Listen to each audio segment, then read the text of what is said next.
اعوذ باللہ من الشیطان الرجیم بسم اللہ الرحمن الرحیم۔ سورۃ البقرہ آیت نمبر 91۔ بسم اللہ الرحمن الرحیم۔ وَإِذَا قِيلَ لَهُمْ آمِنُوا بِمَا أَنزَلَ اللَّهُ قَالُوا نُؤْمِنُ بِمَا أُنزِلَ عَلَيْنَا وَيَكْفُرُونَ بِمَا وَرَاءَهُ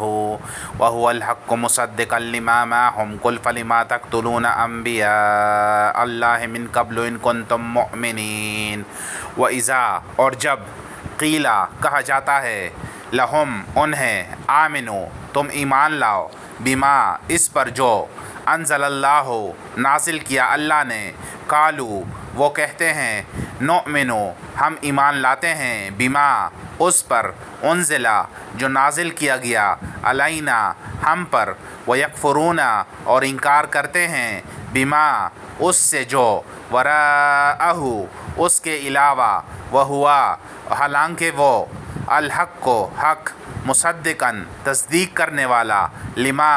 اس کی جو ماہم ان کے پاس قل کہہ دو فلما سو کیوں تقتلون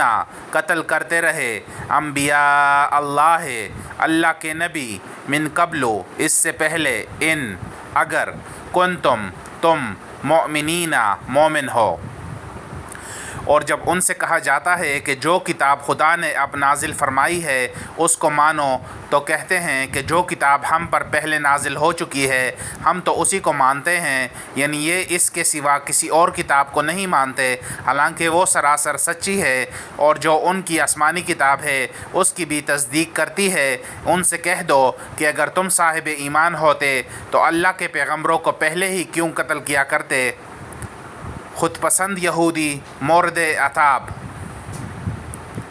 یعنی جب ان سے قرآن پر اور نبی آخر الزمان پر ایمان لانے کو کہا جاتا ہے تو کہہ دیتے ہیں کہ ہمیں تورات انجیل پر ایمان رکھنا کافی ہے۔ اللہ تعالیٰ فرماتا ہے کہ یہ اس میں بھی جھوٹے ہیں، قرآن تو ان کتابوں کی تصدیق کرنے والا ہے اور خود ان کی کتابوں میں بھی حضور صلی اللہ علیہ وآلہ وسلم کی تصدیق موجود ہے، جیسے فرمایا آیت الذین آتیناہم الکتاب یعرفونہ کما یعرفون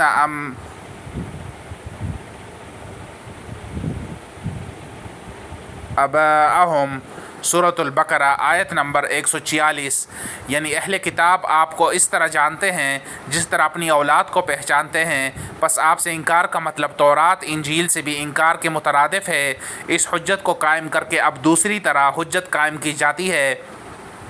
کہ اچھا تورات اور انجیل پر اگر تمہارا ایمان ہے، پھر اگلے انبیاء جو انہی کی تصدیق اور تابعداری کرتے ہوئے بغیر کسی نئی شریعت اور نئی کتاب کے آئے تو تم نے انہیں قتل کیوں کیا؟ معلوم ہوا کہ تمہارا ایمان نہ تو اس کتاب پر ہے نہ اس کتاب پر، تم محض خواہشوں کے بندے نفس کے غلام، اپنی رائے قیاس کے غلام ہو۔ پھر فرمایا کہ اچھا موسیٰ علیہ السلام سے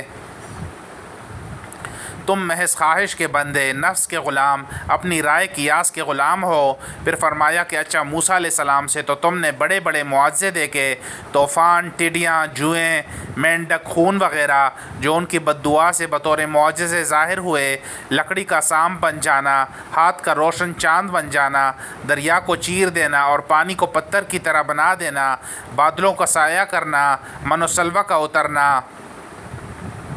پتھر سے نہریں جاری کرنا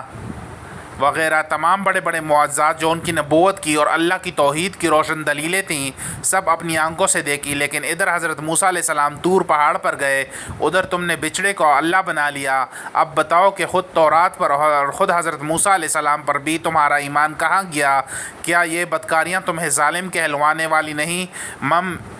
من بعد ہی سے مراد موسیٰ علیہ السلام کے طور پر جانے کے بعد ہے۔ دوسری جگہ ارشاد ہے آیت واتخذ قوم موسیٰ الاخ، یعنی حضرت موسیٰ علیہ السلام کے طور پر جانے کے بعد آپ کی قوم نے بچڑے کو معبود بنا لیا اور اپنی جانوں پر اس گوسالہ پرستی سے واضح ظلم کیا جس کا احساس بعد میں خود انہیں بھی ہوا، جیسے فرمایا آیت وَلِمَا سَقَطَ فِي أَيْدِيهِمْ،